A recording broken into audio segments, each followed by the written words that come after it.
My 2019 limited edition Volkswagen Golf R was rear-ended and deemed a total loss. I bought it back for $6,500 and with the help of Auto Body Strong, fixed most of the damage. To level up this already special car, I got a wrecked Audi RS3 to do a DAZA swap. When we last left my Golf, Paul and I had just bolted in the engine and the transmission. Now it's time to swap just about everything else. Okay, so we've done a ton already, but we still have even more to go. Paulie D is here again. We got a lot to do, bruh. That we sure do. Let's do it. He's gonna be dog water if we don't get going. I am dog water. Now we are working on the backside of the RS3, the diff with the Haldex, the suspension, the fuel tankage, the battery cable, all that stuff is gonna get swapped over to the Golf. I think we pointed out before how crusty some of this back end stuff is. We're gonna take all this out, we're gonna set it right down on a rolly platform and evaluate what we're gonna use from the Audi versus the Golf. Most of it's the same stuff. Suspension's pretty much the same, but the diff, Haldex stuff is different. And the connector for the Haldex is being a fun guy. Oh, I got it. Oh, you did it? I did it.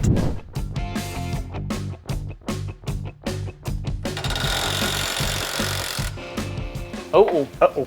I was literally afraid of that exact thing. You almost got him. You almost played yourself. Trapped her in there. Come on up. Come on up. Hey-o. Hey-o. What do you know? Would you just look at it? Look at that rear end. So we have our diff, rear suspension, and brakes out of the RS3. We'll decide what suspension components we leave, what we replace. We do have some wrecked stuff on the Golf though that definitely has to get replaced. Now that the entire rear suspension is out of the Audi, we're gonna get the cherry picker, get it off of this toolbox, then make our way to the Golf and take that one out too. We're gonna lower the car down on the box and get this rear suspension out.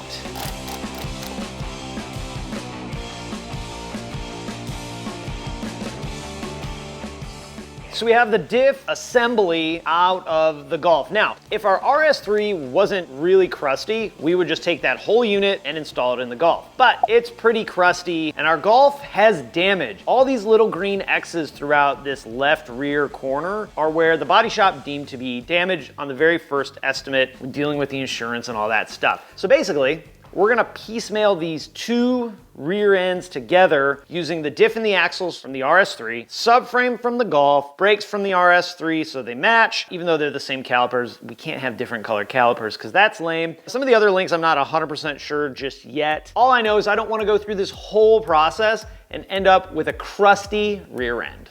While there is some question about the RS3 having better siphoning inside the gas tank than the Golf does, what's not in question is that the fuel pump is different. While Paul and I could probably get away with just swapping the fuel pump and fuel pump control module, if the RS3 tank is actually better, it's worth to swap. Also, it's just a couple more bolts. We're right here, and we really need both gas tanks out of the way to do the battery cable. Coming all the way up. Da da da da. Ta-da! Gas tank! All right, that's a gas tank. This side probably still has fuel in it. There's a little broken glass on the top. It's raining gas. Hallelujah, it's raining gas. We're gonna take these coolers, remember these thick boys from earlier? We're gonna take these babies off, clean them up before I put them on the Golf, because they're yucky. Look at how yucky this is. There you go. Mine was easy. See that Catch. Cat-like quickness. There's a hidden one that I gotta unhide. How the jabroni am I gonna get that? Oh, look, there's an access hole. Look at that. I got nothing out of mine. Same. It already leaked all over the floor. Before installing these coolers on the Golf, I'm gonna take a few minutes and just clean them up. He's got the hose clamp pliers. I'm just not gonna worry about clamping any hoses. Oh, how does this still have coolant in it? Bro, I even blew the coolant out of it with my mouth. And what worked out really great is the Golf also had similar coolers, which means everything we need to mount them is already there. So we can just bolt them right up. I don't have a thing to connect to. Bolting I'm and not jolting. hooking up anything. I'm just bolting it up and running away. There we go. Charles got these sweet little clampy guys. You just slide her on, and then you prevent your stuff from dripping fluid out everywhere. Yeah, it doesn't seem like it wants to come off. It's gonna fall right in my lap too. I'm not worried about that part. So what we're gonna do for the other side, we're gonna spread that pad open a little bit. That's what should happen first. Yay! He did a good job. Now, because Charles bought a donor car, that allows us to rob all the good stuff off the donor car, and the brakes are no exception. So if you take a look and compare the Golf R to the RS3, you can see this RS3 caliper is much bigger and cooler and nicer and awesome. Beat it, beat it, beat it, beat it. No one wants to beat it, beat it. Did it come off? Not at all. There you go. I didn't want to hit it like that because I was scared. There's the brakes, and now they're gone. You're doing the wrong side. I'm just breaking them loose for you. Oh, thanks. Because I'm here doing it.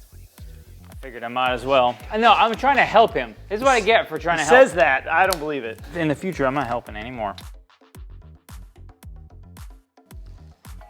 There we go. That rotor came off a lot easier than the other one. This is the brake rotor backing for the Golf R. This is the RS3 one. This is all the ventilation, because on the control arms, there's air deflectors that run the ventilation to get airflow to your rotors and give you better brake cooling. So he's gonna have such cool brakes. They're not just cool figuratively, they're cool literally. So this bracket is the original Golf R one, and the issue is that this backing hits right here on this. So what we do is swap it with the RS3 one, just like this, and then this can properly go onto the car. Now you might be wondering why we didn't just swap the whole knuckle over from the RS3, and the main reason why is because that car has a lot of mileage. That car has 70,000 miles, and it also saw a lot of salt. This car has 30, and has much fresher wheel bearings, knuckles, ball joints, etc. In addition to that, we're not sure if there's different offset of wheels and track width and all kinds of other issues that you might get in RS3 if you swap the knuckles over onto this car. Okay, so we got our brakes semi-bolted up, but if you notice, we're missing the stoppy disc, also known as the rotor. I would have really preferred not to do that. You know what we like to do is do the work twice. Do it nice. Do it twice. That's the saying. We ran into an issue with fitment between the caliper carrier and the rotor. And after doing some measuring between my Golf and the RS3 has a different wheel bearing, and so it has a different offset of the brake rotor. That wheel bearing on the RS3 is about 4 millimeters, I guess, taller. It sticks out 4 millimeters or so more. So our rotors didn't fit, but it looks like ETRS rotors will fit. So what I'm gonna do is I'm gonna get some new rotors. I was really not super thrilled about putting those rotors on anyway. We've been saying a lot of like, these two are the same cars. A lot of stuff swaps right over. There are certain things that you might run into a couple millimeters gap that makes it not swap over just like that. So I'm gonna get those coming, and we'll just keep moving on to the plenty of other things that we still have to do.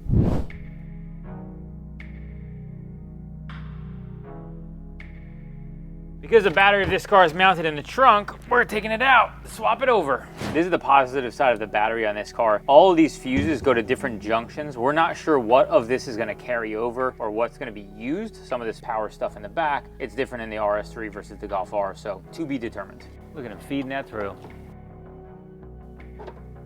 So when you have a rear mounted battery, to make your car jumpable, you have one of these junction points. We're gonna be swapping this over to the other car, and this is that cable that we just unhooked in the back. It runs all the way up to the front and goes right here. Charles is gonna have to drill out these rivets and re-rivet it into the Golf R. The final piece of our battery cable puzzle on the Audi anyway is taking it off the frame rail. It's held on with these little white clips into like the frame rail right here. And then at the back, there's a couple of studs. The Golf doesn't have the studs, so I'll have to figure out what to do about that. We may just replace the retainers for ones more like these here. There we go.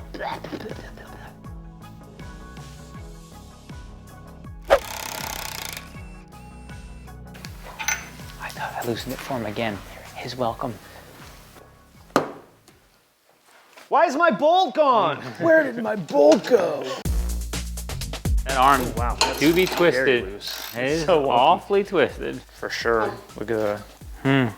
This arm was like the main culprit bent arm. Not only is the arm itself bent, the bolt that held it in was bent. Look at how bent that top is. I have the ones that are actually the factory ones from my Mark 8 that we are gonna put in this car and hope that they're exactly right. They're different part numbers, but I'm pretty sure it's gonna be just fine. So not only is this one mush, this is the axle from the left rear corner, but the RS3 axles are different anyway, so it's not a big deal. We weren't gonna use this because we need the other axle. Why is it not going? This whole corner piece, we are not gonna use from the Golf. It'll all be RS3, except this piece, because we have new trailing arms from 034 with sweet spherical bearings. Just to give you an idea of the crustiness of our RS3, this is the top plate for the diff off the RS3. This is the one off the Golf. So needless to say, we're putting this one on. It hurts my heart that we're putting some stuff back that looks not quite this bad, but when we have the opportunity, freshness.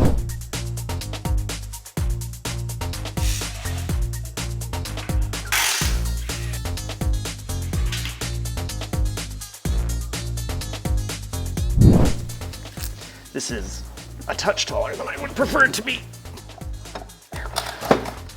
Woo, watch your fingies. Yep, I know. Ready? Yep.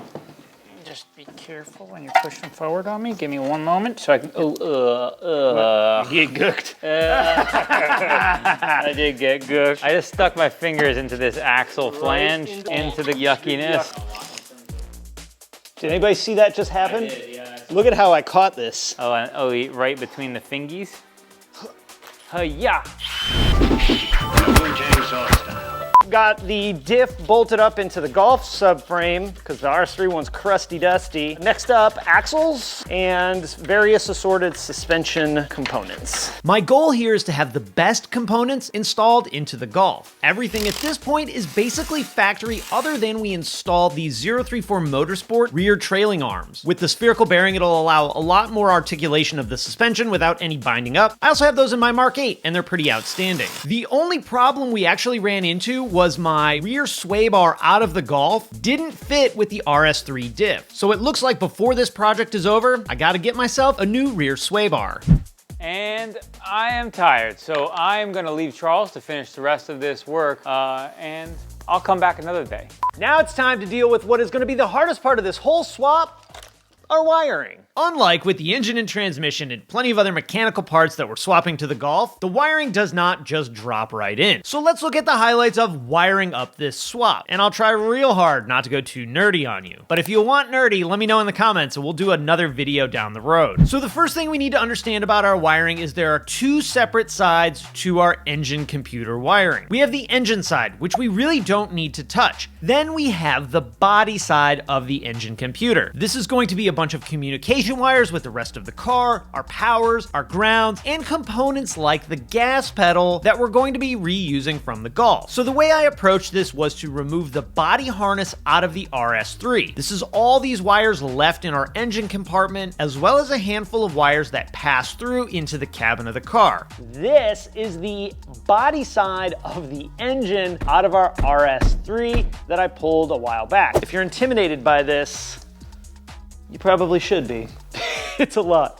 Before making any wiring changes, I spent a handful of evenings studying both the Golf and the Audi wiring diagram. The main connector we're going to be focusing on is T91. This is the 91 pin connector at the ECM. In addition to the wiring diagram study, I built a document that listed out what every ECM pin did, what color the wires were, and where it went to. I splayed the Audi harness out on the bench so that I could take my seam ripper, strip all the tape off, and start to evaluate it. These harnesses are not built like those really dope wiring harnesses that are like all concentrically twisted around themselves. Often, these feel like a jumble of wires just crammed together. My goal for this whole section is to cut and splice as few wires as I possibly have to. We want this as OEM as possible, so I'm gonna de-pin and remove sections for as much of it as I possibly can, and that should also help reduce the places where I might make a mistake. With our RS3 harness pretty well stripped down, I think it's time to make our very first wiring move.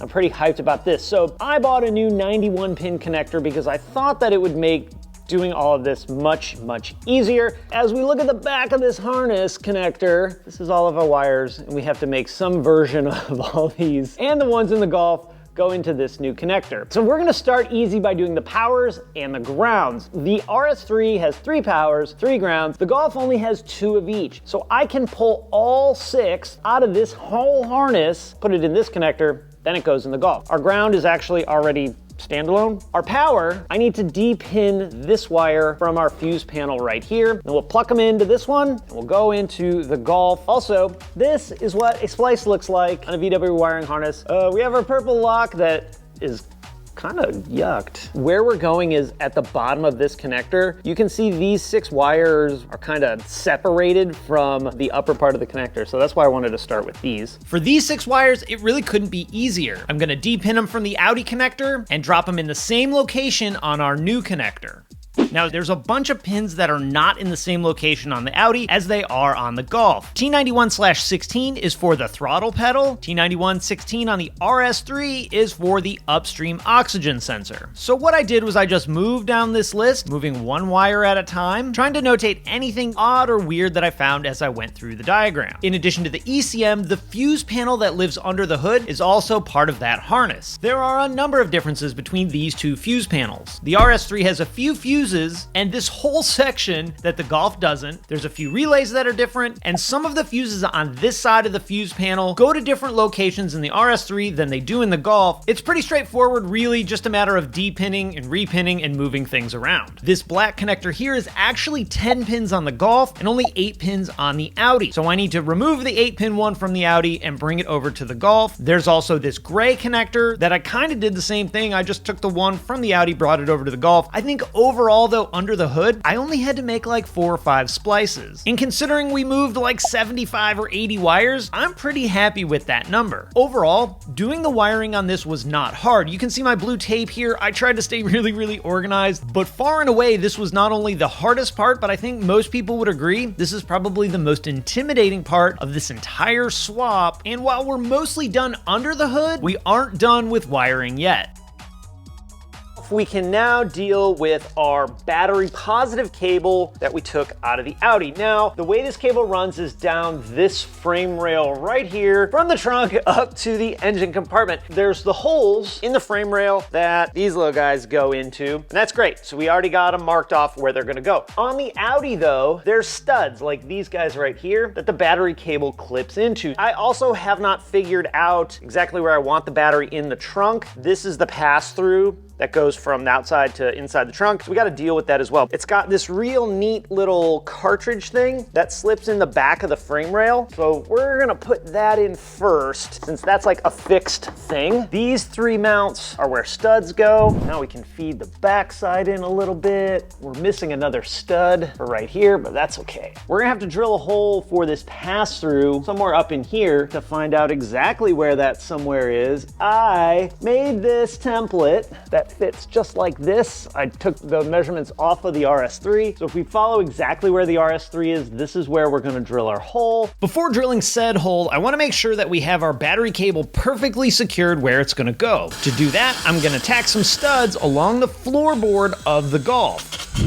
Here's our weldy boy.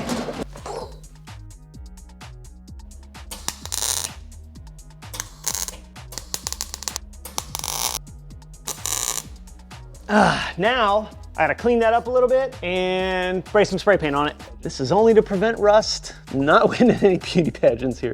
I'm gonna put my template up here and mark it with my hole saw bit. Now I can drill my pilot hole. I'll probably drill the hole for the hole saw, then lower the car down and drill from the top down so I'm not drilling with metal crap falling in my face. Okay, here we go, top down, nice and slow. Woo! There's one. Ah, give me that back. All right, we'll just do this. Okay, there's our crusty hole. Now it's time to make our hole look fancy.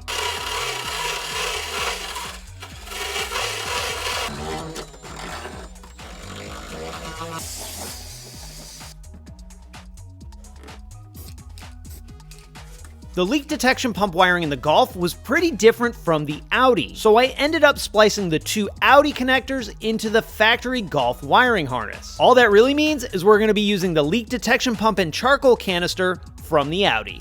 Our next bit of wiring is going to be for the fuel pump. The fuel pump and the fuel pump control module are pretty different between the Golf and the RS3. So I just went ahead and spliced the Audi pigtail into the Golf harness. Of course, I would rather have depinned it, but it's only a couple of wires, so it's not that big of a deal. I also went ahead and added another ground. Then I'll wrap the wiring and make it all look nice. I'm not gonna finish this out until we get the fuel pump in and make sure the car starts. Then I'll come back and wrap the harness and make it look really nice. We have a special delivery from our friends at Unitronic. Not only are Immobilizer defeated and tuned ECM, but we have, look at all these goodies in here. We have some flex fuel stuff. We have some upgraded port injectors, the harness for it, tuning dongle, also known as the UniConnect, and some E85 sensor and some fittings. But that stuff's gotta wait because we need to get our ECM hooked up. We need to get it programmed and then probably troubleshoot the things that I didn't get right. The moment is here, friends. I'm excited. I'm getting excited. Had some highs, had some lows. Now it's excitement time. Okay, don't blow up, don't blow up, don't blow up. Just kidding, there's no battery power, so it wouldn't blow up. But that's good. One of the final wiring / ECM things we have to do is program the immobilizer. I had sent the ECM over to Unitronic to have the immobilizer defeated before we even started the swap. Now that it's back, I can hook the ECM up, but I still need to program the transmission computer. This also means I gotta program all of my keys. Unfortunately, I can't show you exactly what that looks like, but you can bet it looked exactly like this.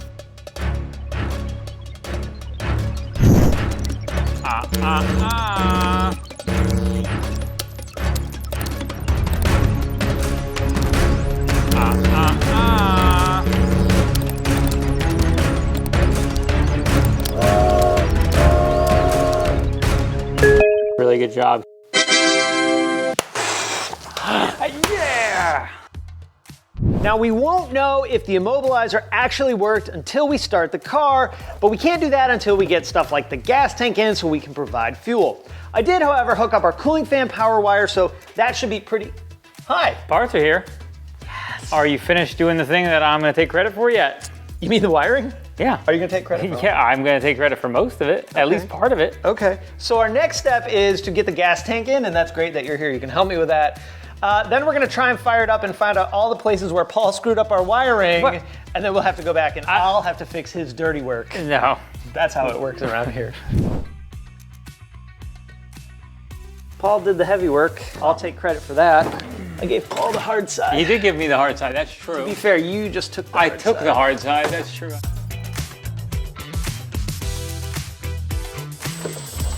Aw, yeah, boy.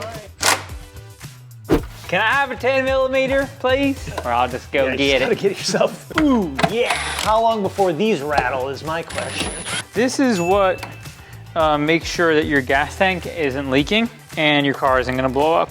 Oh, he's got the top foot on Steppy. That's how you know it's about to happen. About to get real. Put some premium 93 octane in this old girl. I know what's wrong, ain't got no gas in it. Turn on.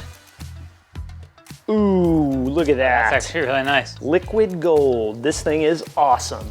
Next, we gotta put our fuel lines in. This is the evap line here. And our fuel line, ready? Let's see if we can get a good click out of this.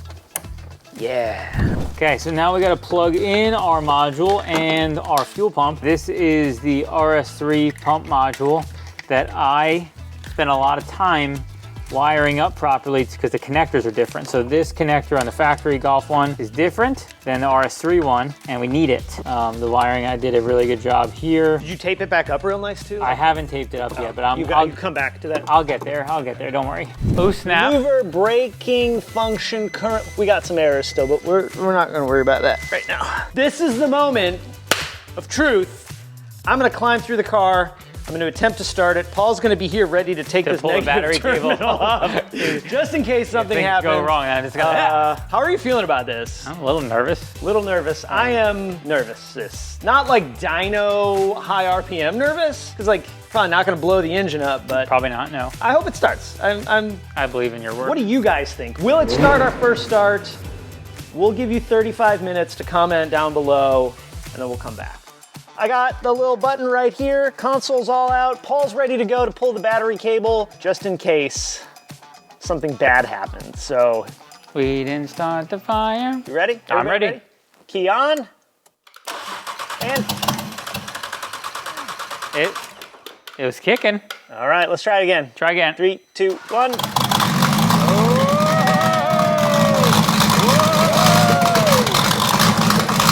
That's awesome. It's running, baby. Celebration for our car starting. I'm hyped. You might also be wondering why I immediately shut it off. We have no exhaust, we have no intake. Coolant probably pouring out of the front of the engine from whatever residual was left over. But who cares?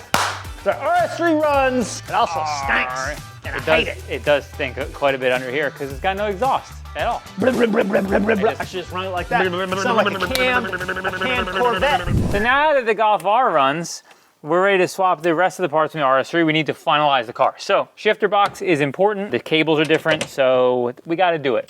There we go. It was hanging on by a thread. Charles is down bottom. Here we are. I got the shifter box. I'll show you the different cable ends when we get the Golf one out. After removing the shifter assembly from the Golf, we compared the two and found some differences that will present a problem. The brackets that secure the cable onto the transmissions are both different. In addition to that, the height differences of the two shifter boxes are pretty different. To test that, we installed the Audi shifter into the Golf and found that the shifter was just ridiculously high. Then we pulled both boxes out and tried to do some swapping of parts between the two. The cable from one, the box from the other, the retainer from one, and we found that none of it really matched up properly. And rather than doing something that would end up with a trash setup, like spacing the Audi box down, Paul and I did some pretty extensive shifter box research, and we think we found a solution. The lower bracket unbolts from the Audi shifter, and we found the lower bracket from a GTD. It looks like the shifter mounts at the bottom of it instead of the top. So I'm gonna take an almost $100 gamble. We'll hope that it fixes it, but while we wait for that, we have plenty of other stuff we still need to do.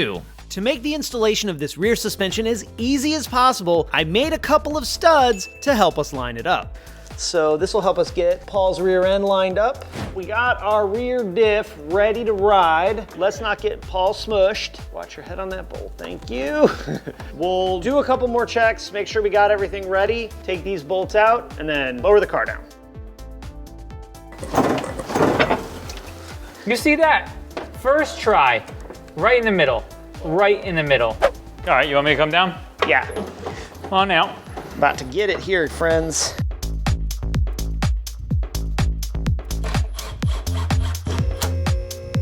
Look at that. By the way, we had basically the whole back of the car sitting on this toolbox. Yeah. This is a toolbox he gave me to work with, and he was like, we're gonna put a rear end on it and ratchet strap it shut so you can't work anymore. And then he's gonna complain, but I can't find any tools. Okay, we got our rear end bolted up, so we don't have brake fluid drippy on us anymore. We are gonna install some new brake lines. These are from 034. We got fronts, we got rears. I don't have my brake pads or rotors yet. Rotors are coming from 034, and pads coming from our man, Paulie D. With the rear cassette installed in the car, we're gonna go through and just snug everything up. There's a modified suspension coming soon. When we do that, I'll make sure everything is properly torqued. Now Paul and I can deliberate on what we should do next. Which turns out to be something we absolutely should have done the first time we bolted the engine in, and that's replace the engine and the transmission mounts. In the spirit of doing things the absolute hardest way possible, we get to pull the engine back out to replace them. But I do think this is going to be time well spent because you can really see just how worn that original RS3 mount was compared to a new factory RS3 mount. This is old and busted, and this is the new one. You can see that doesn't move at all. Paul delivery. Get your rubbers at shopdap.com. Brand new rubbers, shopdap.com. Charles really sprung for these because they are expensive. The reason I went with factory mounts is I would like to be able to drive the car and keep all of my fillings in my T, because what people tend to do when they upgrade mounts, it upgrades the hardness of the mount, and then that sends vibration through the whole car. With the engine out, we have the opportunity to address something that could have been a real problem. There's a couple of studs that live on this passenger side frame rail. I think they were for like the washer fluid bottle or something, which is gone, that are millimeters away from the water pump pulley. There's one at the back I already cut. That'll also give me an opportunity to paint this frame rail a little bit nicer, which is why I have all the stage 5 plastic on here. So yeah, boy, I'm out here laying dimes.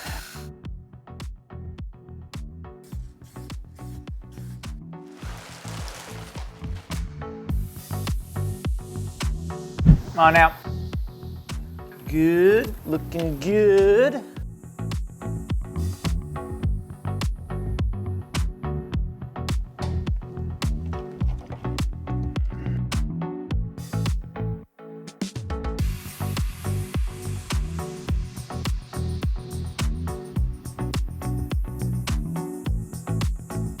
Coming up on our next episode, Millions of dollars in R&D from Volkswagen. This is the airbag we're about to put in. He's so low, the sway bar goes in the garbage. I'm going to install it not upside down like our man Paulie D did. You're super cool, this guy.